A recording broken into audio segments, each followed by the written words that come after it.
Hello and welcome to another edition of the Hitting the Hardwood podcast, your home for all the latest Minnesota Lynx and WNBA news, analysis, and coverage. Thank you for tuning into another episode this week. I'm your host, Mitchell Hansen, and it's hard to believe, but we are already at the end of the 2023 calendar year. We're here at the holiday season. First of all, I want to wish you all a happy holiday season, whatever holiday you do celebrate or however you are celebrating it. I also want to give you a big thank you to everybody for listening over the last year. Since we started this podcast before the 2023 WNBA season. It's been a blast. I've really enjoyed doing this. It's my first time kind of providing this form of coverage. I've always done written content in kind of digital space, but nothing in form of a podcast or like we do here at Hitting the Hardwood. So I appreciate you all for listening. I appreciate everything that you do for Hitting the Hardwood, that you do for myself in my personal content and everything that I provide on social media and beyond. But also, for all I also want to thank you for the positive feedback you've given me for this podcast, for all the content that we do provide. I hear everything, I listen to everything, I read everything. I really appreciate it. And I wish you all a happy holiday. I wish you a great 2024. And with that said, we will have plenty of coverage, as the year flips to 2024. Not only through Hitting the Hardwood, but from myself at Canis Hoopus, Winsider. I also do stuff at RotoWire, sports betting or sportbettingdime.com. And some other spaces as well. So plenty more to come. Especially as the season or as the year flips over to 2024, we're going to have free agency coming up. Then obviously we have the college basketball season right now, leading up into the WNBA draft, and then we're there already. Then it's time for the season, time for training camp, preseason, and ultimately the regular season. So we're getting closer, but like I said, we'll have some content throughout the off season here. As we have throughout the off-season thus far. So with that said, I'm really happy to be joined by a friend of the podcast who's been on the podcast for I don't know how many times now. Canis Hoopus is Jack Borman, who I have the pleasure of working alongside at Canis Hoopus. I have the pleasure of calling him a great friend as well. Jack and I kind of look back on the 2023 year and kind of bring everything to a close. We look at the off-season, and then we look ahead to 2024. Not only the schedule that is now out, but also the kind of some hopes and kind of predictions for the Lynx in 2024. So without further ado, let's jump right into the podcast with Jack Borman. The one and only Jack Borman. How you doing, man? I'm good. How are you, man? It's good to be with you. I'm doing well. It's been a while since we've chatted. I've had you on a few times, but it feels like it's been a while since we've connected, and on the podcast that is. We always text each other, but it's been a while. So how are things? Good, man. Good, man. It's hard not to be good covering a Wolves season. They're Yes. off to a 20-6 start or 21-6 or whatever it is now. So it's been it's been a lot of fun. And sometimes no news is good news on the Lynx front in terms of nothing too consequential happening, which is always good. Nothing catastrophic happening in the offseason, which is what you want. So should be a really fun off season now as they gear up for kind of year two with this new core that they have. So it should be really fun to see what happens. Absolutely. I know I've as much as I follow the Lynx, I try to be a kind of a fan or kind of follow cover to some extent the Wolves, and it's been a lot of fun to follow them, as it has been with the Lynx. I know it's obviously the off season, but it's been fun to kind of see them throughout the off season. I mean, that kind of leads into my first topic of what we've seen from the Lynx so far. Obviously, they have some players that are playing overseas, as they normally do, but they've been doing relatively well. What are your thoughts on some of the players before we flip to 2024 and kind of look ahead to 2024? What are your thoughts on some of the players and how they've been doing overseas? Yeah, I think it's just really impressive what Kayla McBride continues to do at 31 now. I don't know how many years in a row now she's played a full year, 12-month of competitive live game action basketball schedule. But it is really impressive that she just continues to churn out, incredibly consistent play for Fenerbahce. She's averaging 17 and a half points a game on 47.9, 45.5 and 85.7 shooting splits in 10 EuroLeague games so far this season. I mean, just the fact that she's still, doing the damn thing, shooting over 45% from three. Um, it's just incredible, man. And obviously this Fenerbahce team looks a lot different. Her points per game took a hit last year with them having Brianna Stewart and Satu Sabali in the fold. But now with neither of those players playing over there, Kayla's really had an opportunity to step up and play much more aggressively on the offensive end alongside Emma Misiman, who again I don't know if she's going to be playing in the WNBA this coming season. I would anticipate that she doesn't, just because of the prioritization rules. But yeah, I mean it's just tough not to start any conversation there with what Kayla's been able to do. And so obviously it's great that she has shown no signs of slowing down, and that's Mhm. great news for the Lynx as she starts the first year of a new 2-year contract. I believe it's 2 years. Am I crazy? Yes, you're correct. You're right. Yep, it's 2 years. Yeah, yeah, 2 years for about $413,000 according to her hoop stats here. So yeah, it's obviously that's great. And then the other one, I guess really the only bummer of the Lynx offseason was that Diamond Miller Hmm. had that knee injury. She only played in 2 games for Unigior in Hungary. And she got hurt in her first year league game, and she had 24, 6, and 5 in that game. So it would have been really cool to see what she could have done, um, to kind of build some momentum entering the season and kind of expand her offensive game, become a little bit more of or, develop a little bit more confidence, becoming that kind of go-to number two scorer.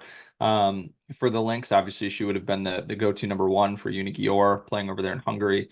But unfortunately, do you know the specifics of the knee injury? Was it a meniscus It injury? was a cartilage injury or a Cartilage cartilage injury. Okay. repair surgery. So I mean, we saw her.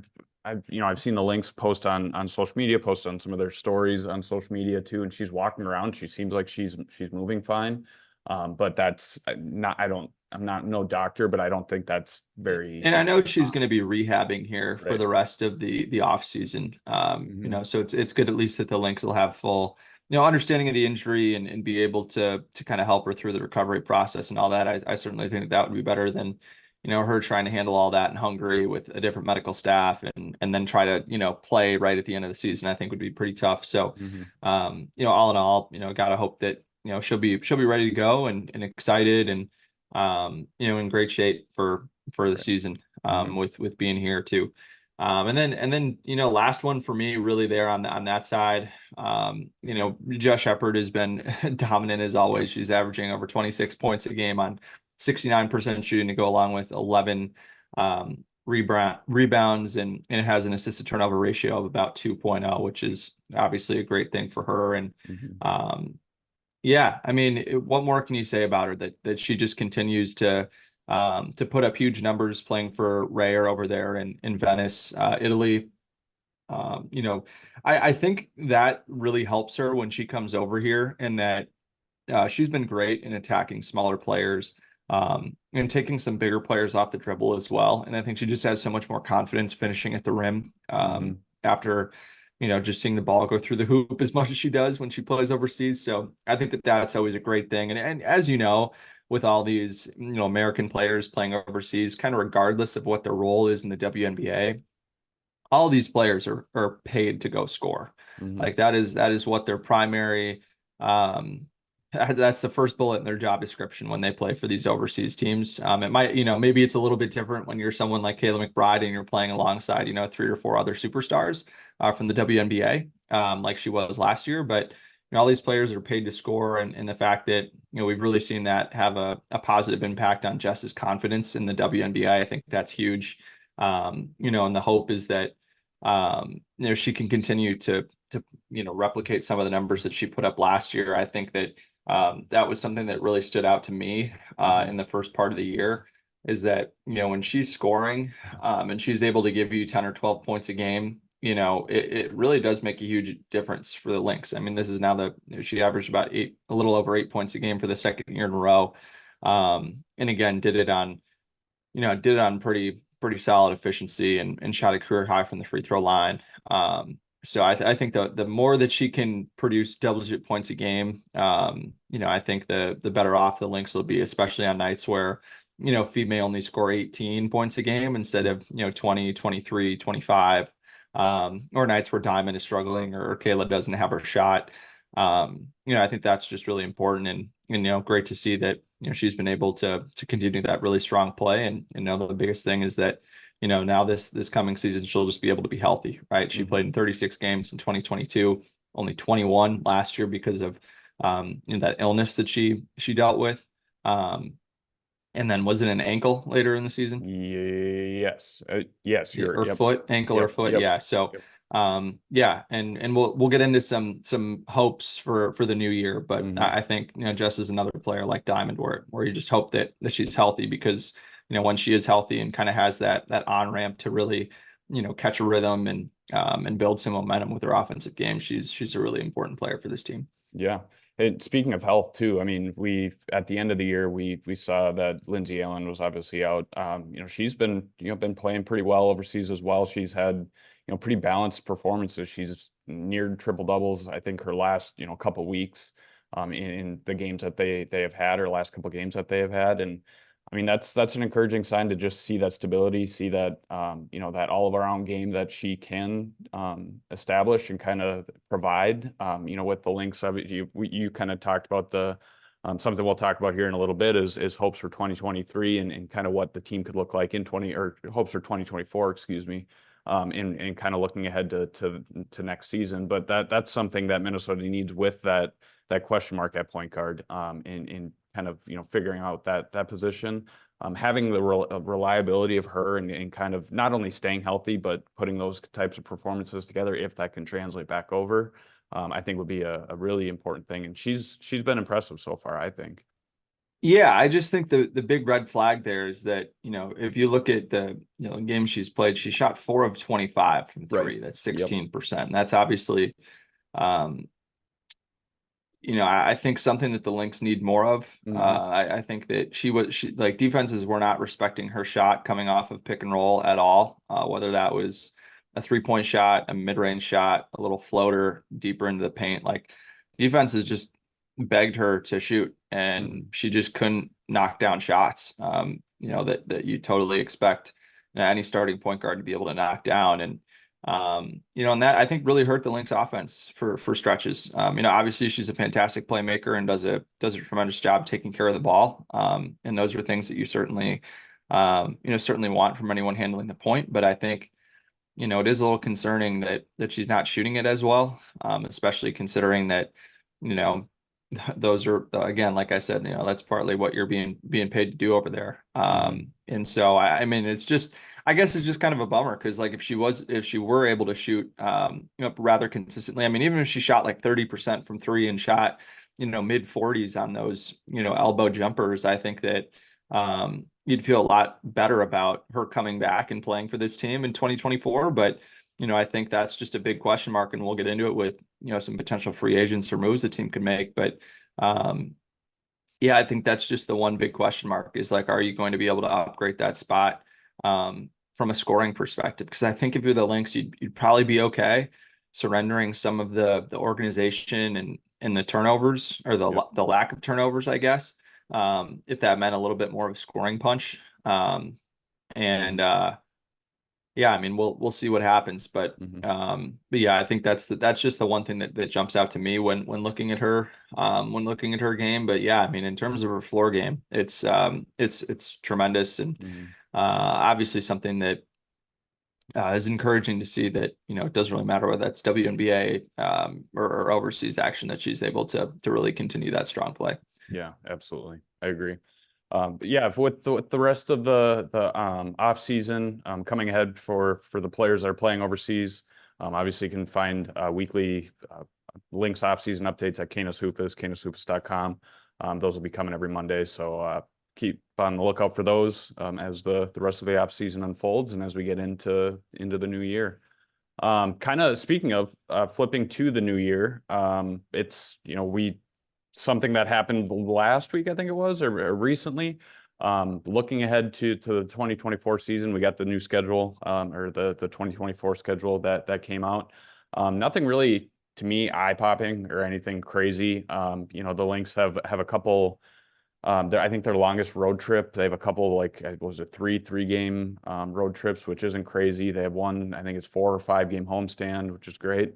And then they do have that month break with the Olympics, and there will be an All-Star game, which is I think the first time that's happening during the same year that there is an Olympic break, which will be kind of cool. And there's kind of a shift in the Commissioner's Cup format this year as well. But for you, is there anything that really stands out, or anything that is eye-grabbing to you with the 2024 schedule?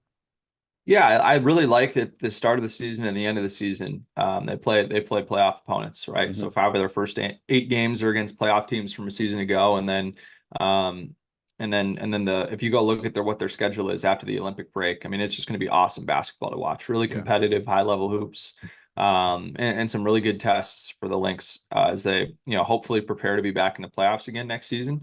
And then the only other thing for me is like their schedule, for most of June and July heading into the Olympic break is pretty soft. Hmm.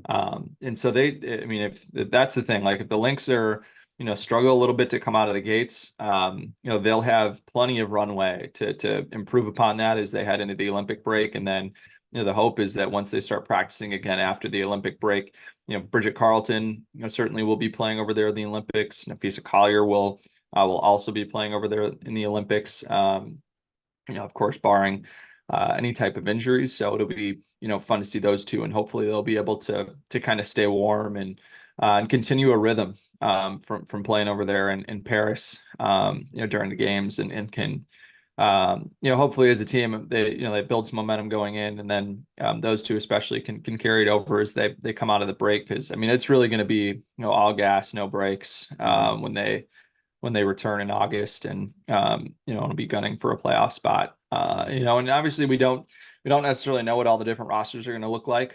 There's always a lot of player movement and a lot of star movement. So it's hard to totally prognosticate exactly what that playoff picture is going to look like, but you'd think that the Lynx will be right back in the thick of it, especially considering what they were able to do last season, um, despite suffering injuries to a Hmm. lot of key players, and missing a lot of or having key players miss a lot of games over the course of the season. So Hmm. the hope is that they'll be able to reload at least a little bit and not have to deal with that quite as much. So so especially down the stretch of the season, you'll be able to see a healthy Lynx team play a lot of really good playoff caliber teams at full strength. Right. Is it just me, or does it seem like every season starts with a road game for the Lynx? Feels like that. Feels like Well, that. And I they've know started last year in was that Seattle case, the but last couple, like I feel like they've had really early road games in Seattle the last few years too. yeah, yeah. Um, Which, like you said, so it's a good test. I mean, that's a tough atmosphere to play in. But for sure, that'll be a good early season test for them. no question. But kind of looking, well, on that same note, looking ahead to 2024, obviously once the new year flips over, we'll start to dive into free agency. That's kind of when that period begins. Teams can start having conversations, or kind of with their current free agents, and then eventually upcoming free agents or free agents that will be hitting the open market. And we've talked about this, throughout the 2023 season, and kind of this off season, but what do you think that might happen, or I guess maybe some names that Minnesota might look at in free agency, or even players on the current roster that they might try and retain this offseason going into 2024? Yeah, I think it's fair to expect that the Lynx won't do something like they did 3 years ago, Hmm. which is, use all the cap space that they have on players to sign them to 3-year contracts. That's something that I can confidently say will not happen. But they have about $642,000 in cap space. That's fourth in the league, really third, because New York will certainly try to retain Breanna Stewart and Jonquel Jones, who are both free agents, I believe. And I think that the Lynx also they could free another $123,000 if they did waive Jess, because she is on an unprotected contract. I don't think anyone would claim that if they waived her, but I don't see that happening considering how well she fits with Nafisa Collier, and how well Fee, or how highly Fee speaks of her Hmm. in her game, and how well those two fit alongside one another.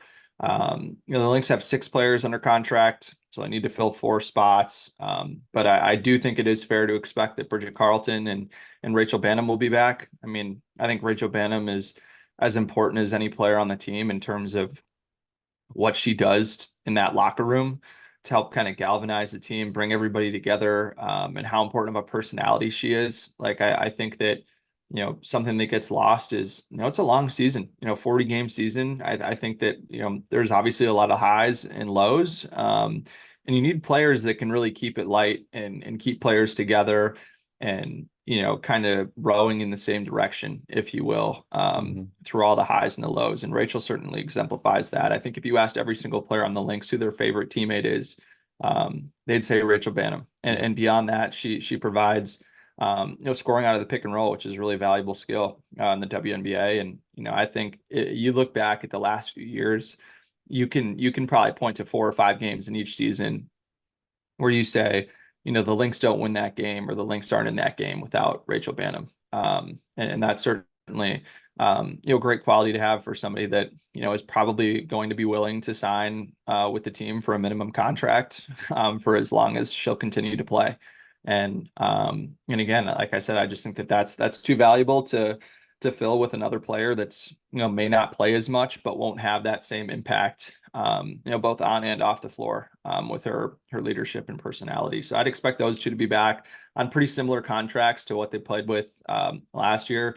So, I mean, if you just want to conservatively call it 170,000, so you'd be left with about $470,000 for 2 roster spots. And then you also have to keep in mind, Maya Hirsch could come over. Cheryl said that was certainly not off the table, and that, the Lynx and Maya Hirsch and her representatives needed to kind of, sit down and have a conversation, and said that there wasn't a plan necessarily one way or the other, whether Maya would come over or stay over.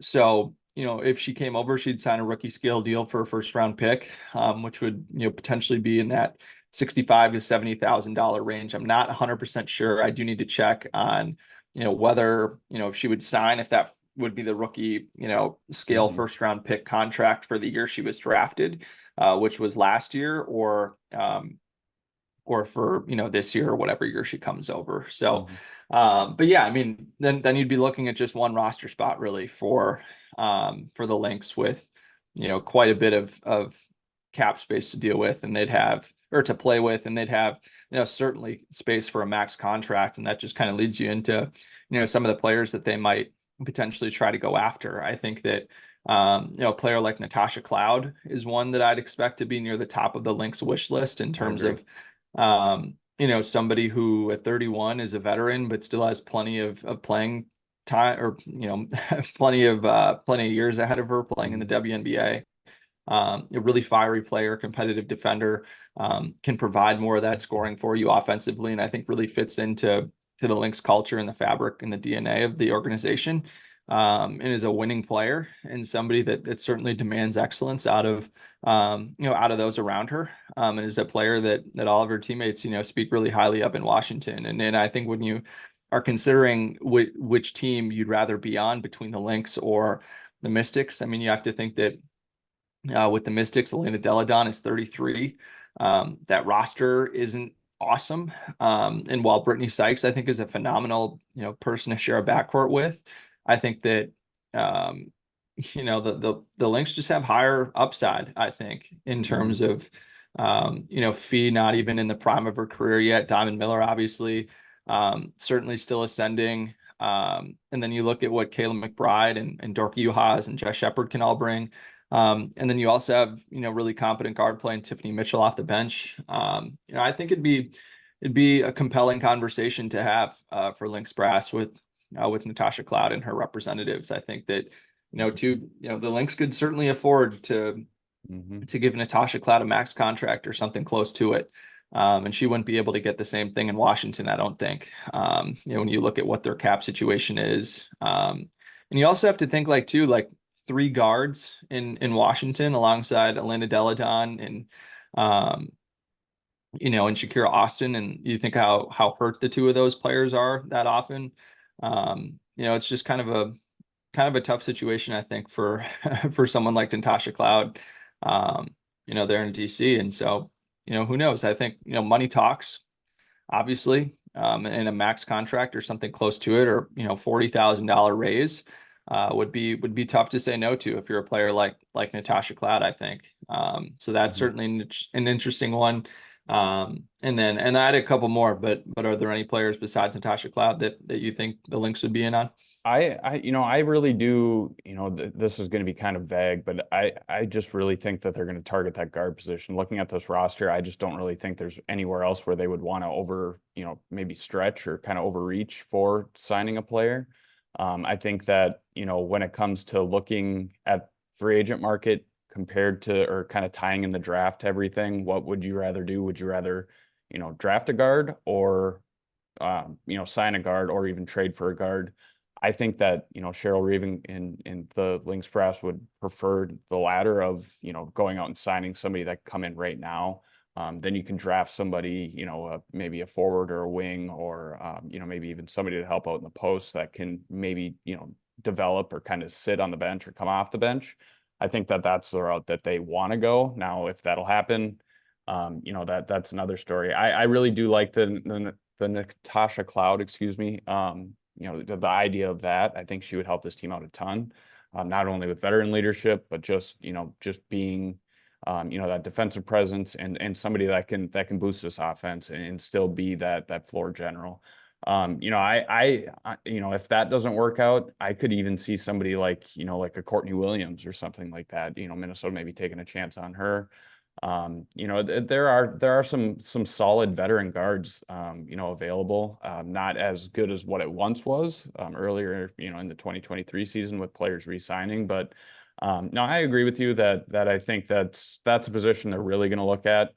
If they can't get a guard, I don't really think they're going to make a big splash in free agency, just because, I like mean, you there just said, aren't that many players. well, that too, yeah, exactly. And it's they're not going to just, even with the maybe the lack of players or maybe even, not that impressive of a free agent market, they're still going to get good contracts. Like those players are still going to get good contracts. There's some teams are going to overreach to bring in some of those players. And I just don't think Minnesota's going to do that, to your point that you made earlier. I think they're content with where they're at right now, but they want a guard that can come in and help out. And if that means it's going to, not overreaching this offseason, waiting till next offseason and then figuring that out, maybe that's the route they go. But those are two names that I kind of like. I don't know that, Minnesota holds that same interest, but I think that those two players would be players that I would like to see on this roster. I think they do in cloud for sure. Yeah. But I mean, and Courtney Williams would be a great fit. I mean, Courtney Williams shot 44% from three on 4.5 attempts per game last season. Mhm. And still averaged, I think, a career high or right near a career high in assists at 6.1. And took pretty good care of the ball too. Had an assist to turnover ratio north of 2. Obviously would be a good player to go after. And I think too, like the other kind of luxury, I guess, that the Lynx, roster and having two players on rookie scale contracts that are, contributors, is that, let's say they don't want to do anything long term, right? They could totally overpay Mhm. for somebody for one Yep. year if they wanted to, because Right. that money, I mean, that money's not going to be used in any other way. Mhm. And because the Lynx, you look at players like Carlton or Banham, who, if they were on longer term contracts, could be, trade pieces that you'd package with picks that the Lynx have. The Lynx aren't going to do that, I don't think, just because those players obviously are unrestricted free agents right now. But yeah, I mean the only other two names that I had written down here is like players that they might overpay for, on a 1 year trial basis, just to try to, kind of add in around what they have going on. I mean, there were two Australian names that I had written down. Beck Allen is somebody who's a 36 career percent, Mhm. or 36% career 3-point shooter. Who's a pretty good 3 and D player, can move her feet, guarding guards, Mhm. can also handle some bigger and burlier wings. that like She to did put well against McBride in the playoff series too. totally. That opening playoff series. And she's got length too, Mhm. which is really important. I mean, she's somebody that has been paid in that, 120, $140,000 range that I think the Lynx could certainly afford to pay, Mhm. north of 150 if they wanted to for a year, to just say like, hey, come see what we're all about. If you like it, re-sign. If you don't, no harm, no foul. We'll go in a different direction in a year. And then the other name I had written down was Alana Smith, from the Sky. I really liked what I saw from her in terms of the versatility she brings with size at 6'4", can really pass the ball. It was a great rebounder for her size, in her position too, at that, kind of 3-4 hybrid. And I think she'd do really well in the kind of inverted offense that the Lynx like to run, with having their bigs play higher up on the floor, be able to operate well in space and handoffs and high posts and passing out of the high post. Could be kind of a fun player as, Jess Shepard insurance if Jess may get hurt, Yep. or a player you could play with Jess just to have a lot of passing and ball movement and activity out there on the floor on the offensive end, which would be fun. So, but yeah, I mean, when you just pull up, like if you go to Spotrac and you look up, who the 2024 free agents are, like I can tell you right now, Skylar Diggins-Smith, not a member of the Lynx. Yep. I Next was just season, gonna and say that. obviously like Elena Deladon is another player you'd totally expect her to go back to Washington, even though she made some kind of iffy comments, I guess, in her exit interview, or near the end of last season, when she said, "Hey, like I'm not getting any younger." She's 34, excuse me, not 33. So, um, like I'm not getting any younger. I want to win titles. So you never know what that could mean. Maybe, the Lynx could get in on that, just as like another star in the wing. So let's say this. I can tell you right now that Skylar Diggins-Smith will not be on the Lynx. I can't say that, without a shadow of a doubt for Elena Deladon, but you'd expect Jonquel Jones to go back to New York, Brianna Jones to go back to Connecticut. Obviously Stewie and Neko will go back to New York and LA respectively. Brittany Griner will go back to Phoenix. And then beyond that, there's just not a whole lot there, that we Mhm. haven't already mentioned. So it'll just be really interesting to see, I guess how high the Lynx shoot, because they are in this totally flexible position where, they could push some chips in for a player in a 1 or 2 year deal and still maintain all the flexibility in the world, or they could just kind of sit and not do much, and maybe, add on another, high level role player, and some of the names I mentioned like Beck Allen or Alana Smith, um and just kind of, I guess, round out some edges with the core that they already have, and run it back for another year, and feel really good that they'd be able to make the playoffs and still, develop players. But the only other thing that I'd add to this is, like, if Nafisa Collier took a pay cut to to Mhm. to sign an extension with the Lynx, and she did that so that the Lynx would have more money to recruit players with, in part. And you just have to wonder, like, that they struck out last season. Obviously, they swung for Brianna Stewart and Courtney Vandersloot, and obviously for good reason. But if they come up empty again, like if they go after Cloud pretty hard, and let's say Cloud signs with somebody that's not the Mystics, in free agency, and isn't the Lynx, that's something that I'd keep an eye on, just in terms Mhm. of, not that Fee would leave, but just like, that could be a storyline, heading into, free agency next year.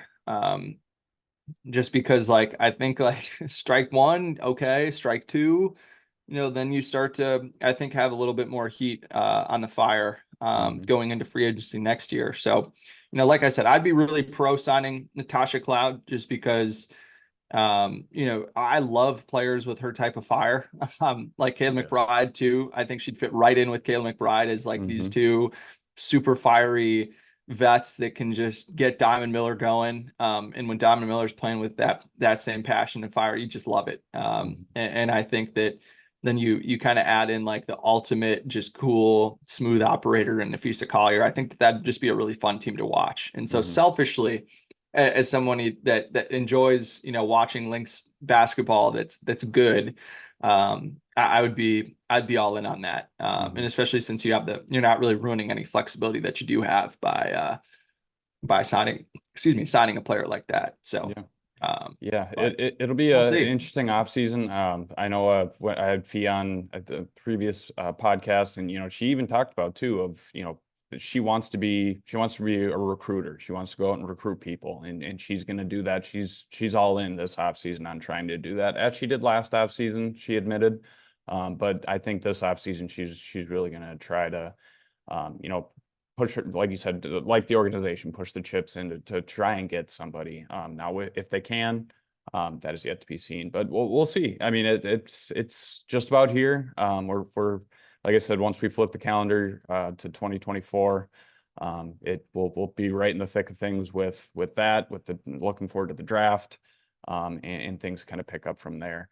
Also looking to 2024, what are some maybe resolutions? We always talk about New Year's resolutions. What are some maybe resolutions or let's say hopes for the Lynx in your eyes in 2024?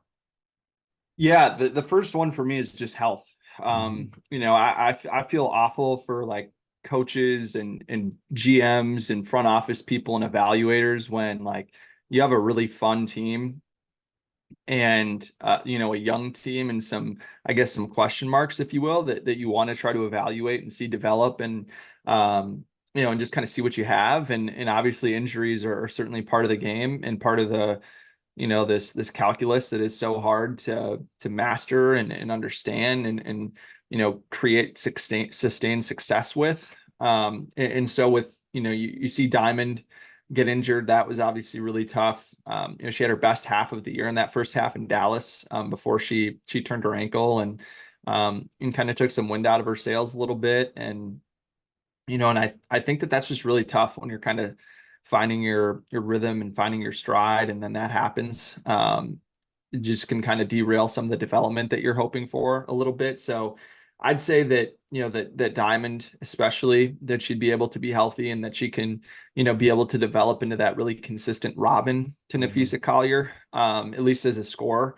As much as I love Kayla McBride, I think she's phenomenal, but I think long term, it's probably best if she's like your number three scorer, rather than asking her to, do that much at 31. Again, it's not that she can't do it, right? It's just that I think that you're going to get more, prolonged, sustained success from Kayla McBride for 3, 4 more years, and reduce kind of the wear and tear on her if you're not asking her to score 17, 18, 19, 20 points a game, right? Mhm. And she may just do that because she's such a gamer and competitor, but I think if Diamond Miller can average 15, 16, 17, 18 points a game, you'd feel a lot better about than Right. being able to turn Kayla loose on the defensive end of the floor more, where Mhm. she was just phenomenal all year last year, locking up opposing stars. And then with Jess Shepard too, right? I think we both really enjoy watching Jess play when she's healthy. I think all the Lynx players really enjoy playing with her, given how unselfish she is and how much she can kind of be a connective tissue, and unlock some of the, highest potential of the Lynx offense when she's playing. And obviously, like, they all really like Jess. And it's just tough to see, someone you care about and you like, as a player, as a teammate. Um, for those Lynx players, it's probably tough for them, like I said, is, you care about your teammates and you want to see them succeed. Tough for them to, see this continuing to happen to Jess. And so I think that this Lynx team again can be really, really solid in the playoffs, can make some noise, can really compete in a first round series, if not win a first round series if they're fully healthy. So I think that's the number one thing for me. And then the number two thing for me is probably just adding a little bit more shooting. Mhm. I think that that's something that you look at where they were last season as a team shooting. I think that that's something that you'd hope to see. The Lynx be able to improve upon a little bit. I think too, they've kind of, scraped together an offense that probably isn't the most optimized thing in the world. In terms of how exactly they want to play, I think if they want to play with a little bit more spacing and a little bit more shooting. I mean, you only had, um, you know, two players that shot better than 34% from three on, any type of volume, and that was Kayla McBride and Rachel Banham. And everyone else was, Bridget Carlton was 33% or 33.7%. Diamond Miller, 31%, Fee, 30%. So I think you'd really like to add some 3-point shooting there. Again, a player like Beck Allen, I think will at least be able to help with your spacing, even if she's not hitting, threes at a 38, 39% clip. So those are the main two that come to mind for me. Yeah, going back to your first point of health, and I'd even pair that with the continued development of the now they're not rookies, but Diamond Miller and Dorka Juhas. I mean, Cheryl Reeve talked about at the end of the year that they didn't really have that third option. They have a big two, but they didn't have a big three. They didn't have a third to add to the big three. Now will it be yet to be seen if they can add that in free agency, or if that is a Diamond Miller that can finally step up. So I think that's maybe one of the, outside of health, that's probably the biggest thing that the Minnesota should hope for, is a good step up for Diamond Miller, and maybe not even so much so a step up in her performance, but maybe just a step up in consistency. Because and you expect that out of a rookie, but she had a very up and down rookie season, especially dealing with injuries too. Exactly. Yeah, exactly. And we saw that consistency out of Dorka Juhas, but we need to see if you could mesh both of those two together with consistency and the performance. And the good thing is obviously Diamond ceiling is obviously higher than Dorka's, right? In terms of their offensive impact. And I think if you just get more consistency out of Diamond, I think that would really raise the floor of the Lynx offense. Yeah, exactly. And they just need that third option, because when one of the two, because you'll have one of the two of Kale McBride or Nafisa Collier that are going to get shut down, or kind of a quiet night, maybe not shut down, but have a quieter night, like we saw maybe for example in Game 3 against Connecticut, where Kale McBride had an off night. They need somebody else to step up in that situation, and they this next season, that I think that has to be Diamond Miller as of right now. But yeah, we'll see. There's a lot of that's kind of the downfall, or kind of the bummer of the off season, and her not playing overseas, because we wanted to kind of see if she could be consistent and put that kind of off season together. But now we'll just have to wait until the games begin in 2024. But with it, this is kind of tied with my previous question, and it kind of, it's yet to be seen. It's hard because we don't know what the final roster is, but what are your predictions for the Lynx? Do you think that they, continue to improve? Maybe they have the same type of year, they improve next year, they take a step back? What are you thinking prediction wise for the Lynx? Yeah, I mean, Minnesota was 19-21. I had them going 20-20 last season, I think, or 21-19, one of the two. And obviously, we won't have our official predictions until we get in next season. But yeah, I think that the Lynx, would they finish in the standings? 7th. Wow. How do I not even know? How do I not know? That sounds right.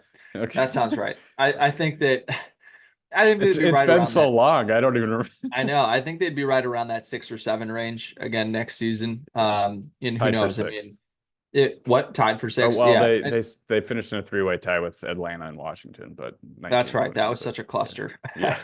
That's kind of a fun thing to follow down the stretch of the season. I'd say anywhere in that 5 to 7 range. And if they're able to be a little healthier than they were last season, it would not surprise me at all if they battled for that 4 or 5 spot.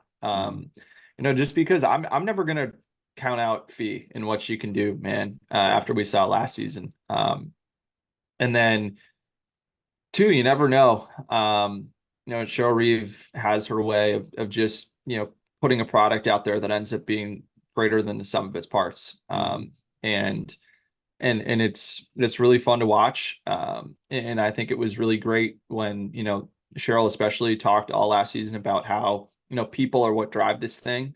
And they had people who really love being around each other. I've been around Wolves teams, I've been around Lynx teams that don't enjoy being around each other as much. And it's really easy to tell that. And players do not need to consistently say, we love being around each other. I don't know, listeners of this show probably follow a lot of the Lynx players on Instagram. And you could see all the time, on game, after games, or nights after practice, where the team was, didn't have any plans and players could go do whatever they wanted to. And they were all hanging out with each other all the time. And, And that's a rare thing, I think, that you get players that are together that much that all really, really enjoy being around each other. And that really showed on the court, I think, in that how much this team battled and how much this team competed, especially in the defensive end of the floor, late in games, was really a sight to behold. And how competitive they were in the clutch, and how they really banded together and got games to the finish line that, a lot of people would have thought that they didn't have, much Hmm. business winning. And so, yeah, I think when you think about that, it's tough for me to just say, oh, well, they'll, be worse, or they'll be about the same. I think if they run the same team back, you could expect them to even be a little bit better. Hmm. Especially when you consider the injuries and Diamond taking a step forward, and Tiffany Mitchell is playing out of position for most of the season. Hopefully you get her back playing in a more comfortable spot where she can be a consistent double-digit points per game player. So yeah, I'd say 5-6 range, and Hmm. if they're really healthy, or they add another piece um, that could kind of accelerate this thing a little bit, I think they could certainly compete for that 4 or 5 line. And who knows if they get a Natasha Cloud, I Right. think you could certainly make an argument that they'd kind of jump Dallas or Connecticut for that Hmm. that number 3 spot. Yeah, I agree. I would say I agree with you that right now I would put them around the 5 mark, somewhere around there. Example is, you look at the Timberwolves with the continuity of being with the same group of people for multiple years or even more than just a year. That alone has its benefits. I mean, now that we're going through an off season, they're gonna be entering the 2024 year. The Lynx are with similar players and not a change in personnel like they've had I don't know how many times the last few years. That alone makes a big difference. And I think that if they did, like you said, if they did have the same team, they're not going to be worse. They're definitely, I think, going to be better. You'll see players improve. I mean, you always do, especially young players. You'll see them be more consistent. That alone leads to a couple wins in improvement. So I would say too that, yeah, I agree, around maybe that 5-6 mark. Yeah, I mean I think it's safe to expect.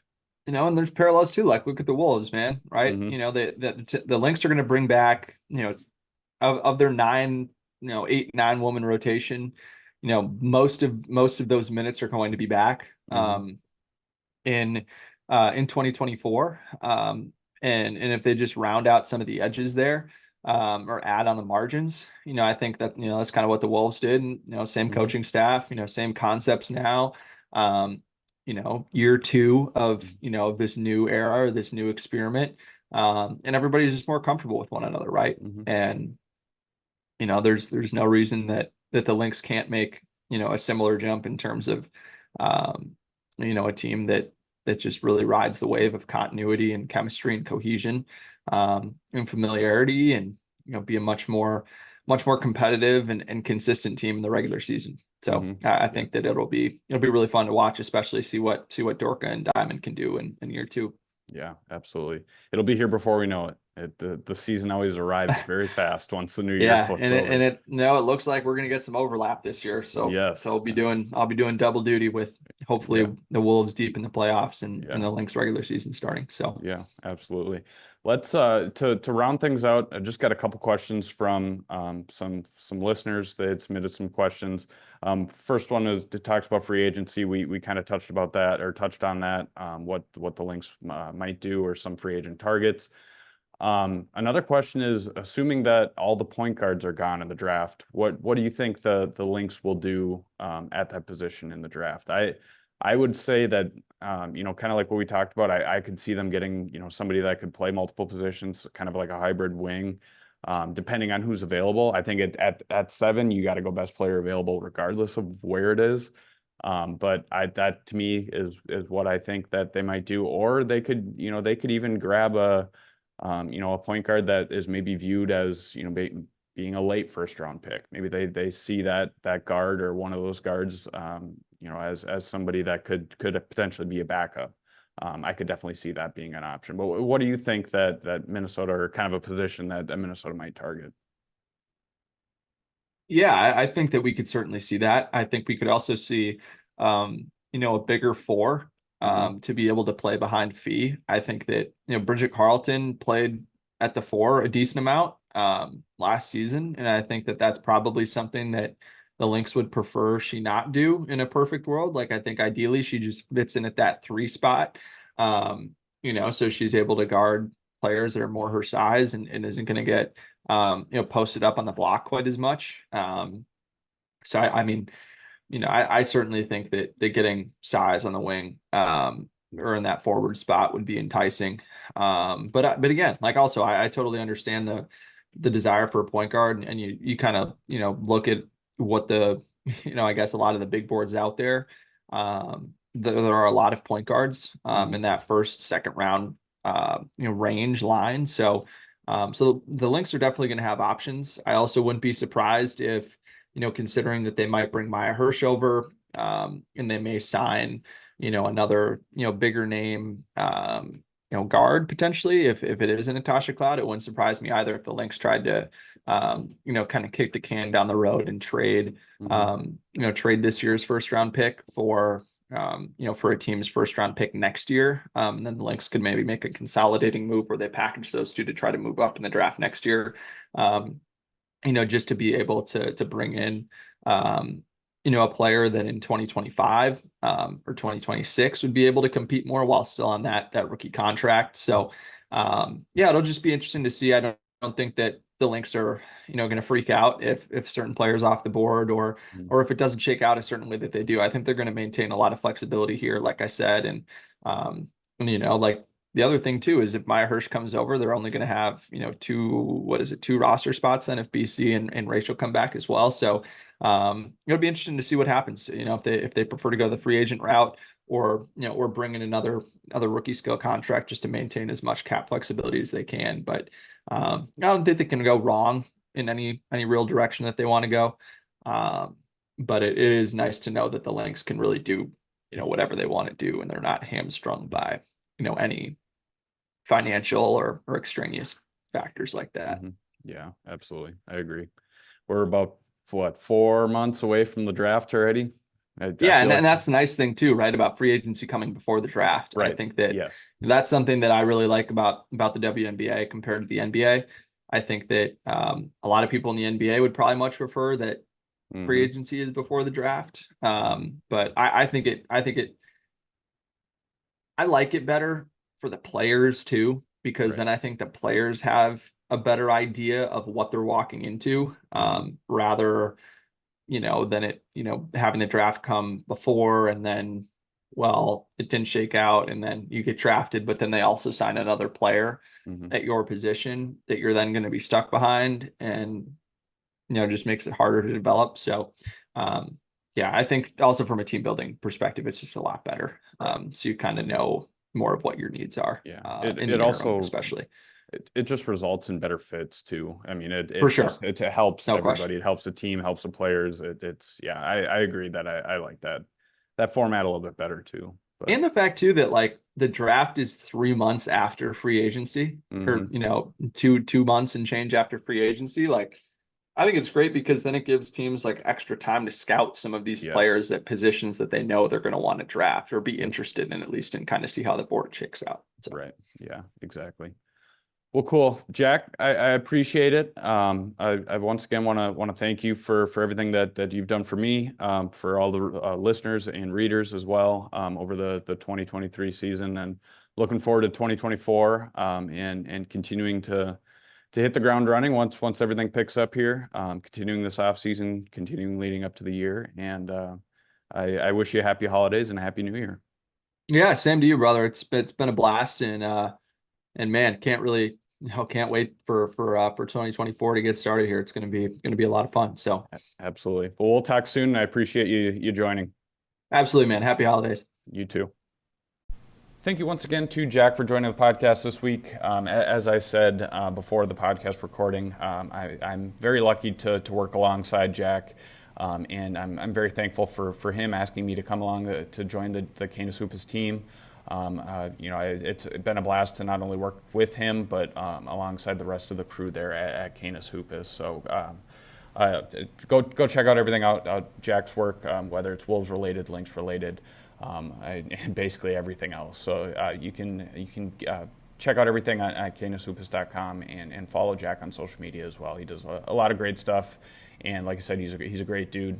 He's a great friend, and I appreciate him joining the podcast. He always provides great insight. With that said, I also want to give a shout out, give a thank you, not only to you, our listeners, not only to Jack. I also want to give out a thank you to Jeremy Rushing for producing his podcast every week. I give him a shout out at the end of the podcast every week because he does a great job.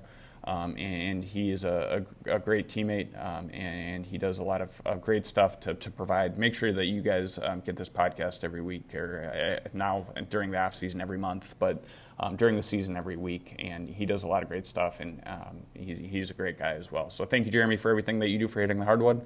And one more shout out to our partners here at Hitting the Hardwood. Better Edge and Homage. Before I get into each one of those partners, if you know somebody that wants to partner with Hitting the Hardwood, please send us an email, hittingthehardwood@gmail.com. Happy to talk about whatever we can do to partner here at Hitting the Hardwood. Always open to that conversation, and however we can help grow the game. That's ultimately what we're trying to do here at Hitting the Hardwood. But right now, our two partners that we have, since we've had them since day one, Homage and Better Edge. Let's start with our good friends at Better Edge, betteredge.com, BETTOR edge.com. You can go check out Better Edge to place bets on anything, WNBA related, any other sport, NBA, WNBA, NFL, anything. You can go check them out. They're a locally based company here in Minnesota, and they're just great people. They're great guys. They're a great team over there. And they really do want to help grow the game of women's basketball and the WNBA, and that's why we're partnering with them in trying to do so. But you can go use their very user-friendly app to bet on anything you want with any sport. Like I said, you can do competitions, you can do pick'em leagues during the WNBA season. I'll do that regularly. You can follow me on social media, follow Hitting the Hardwood on social media to find all of that information. But Better Edge is great. If you're a first-time user, you can go to betteredge.com/links and use the promo code LYNX, LYNX. If you're a first-time user, you get $20 in free play. So go check that out. Go support Better Edge. Like I said, they're great guys, and we really appreciate their support in partnering with them here at Hitting the Hardwood. Second one is Homage. Homage does a lot of vintage clothing, a lot of great gear. They do a lot of WNBA stuff as well as basically any other sport you can think of, modern gear and vintage gear, throwback gear for WNBA teams and beyond. You can find them at homage, HOMAGE.com. Go to our website as well. You can find that on social media, any of our social media platforms.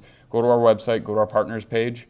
There's two specialty links on there. There's a Minnesota Lynx URL and a WNBA URL. If you click on those and you purchase anything through the Homage website, it comes back and supports Hitting the Hardwood. There's no extra cost to you, but you do support Hitting the Hardwood. So please go check that out. Like I said, you can go to our website and check all of that out and find those links and all of that information.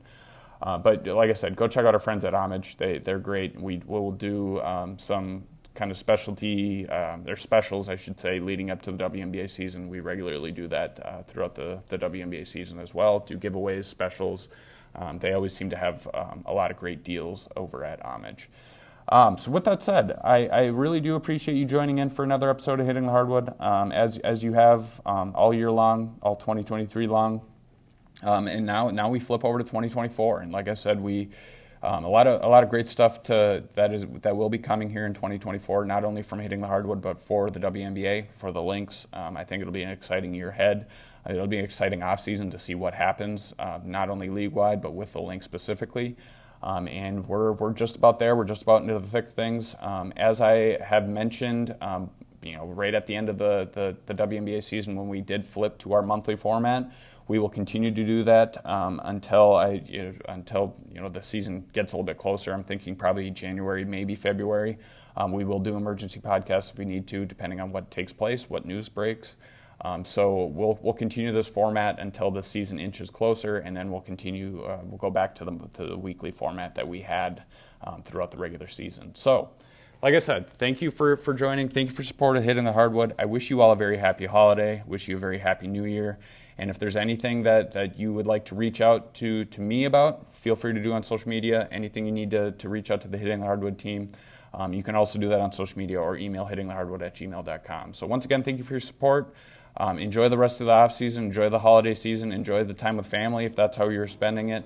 It's one of my favorite times of the year, and I hope you all enjoyed as well. So thank you once again for listening, and I will talk to you next episode.